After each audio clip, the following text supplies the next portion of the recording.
महाराष्ट्र नवनिर्माण सेनेचा 20वा वर्धापन दिन किल्ले रायगडाच्या पायथ्याशी मोठ्या उत्साहात साजरा करण्यात आला। मनसे अध्यक्ष राज ठाकरे हे त्यांच्या पत्नी शर्मिला ठाकरे आणि पुत्र अमित ठाकरे यांच्यासह सहकुटुंब या सोहळ्यासाठी उपस्थित होते। त्यांनी रोपवेद्वारे रायगडावर पोहोचून छत्रपती शिवाजी महाराजांच्या समाधीचे दर्शन घेतलं आणि अभिवादन केलं। यावेळी मनसेच्या प्राथमिक सदस्य नोंदणी अभियानाचा शुभारंभ करण्यात आला। राज ठाकरे यांनी भाषण करताना महाराष्ट्रातील मनसैनिकांना आवाहन केले। राज ठाकरे म्हणाले की यावर्षी मी ठरवलंय की 9 तारखेला वर्धापन दिन आहे आणि 19 तारखेला गुढीपाडव्याचा मेळावा आहे।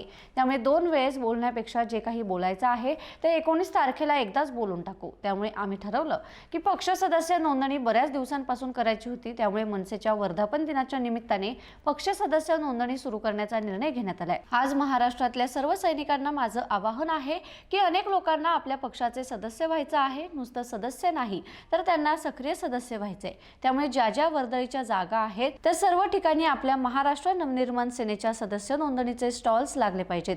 तुम्ही लोकांपर्यंत गेले पाहिजे, लोकांशी बोललं पाहिजे। हजारो लोकांना आपल्या पक्षाचं सदस्य व्हायचं आहे, त्यांना तुम्ही सदस्य करून घ्या असं आवाहन त्यांनी यावेळी मनसैनिकांना केलंय।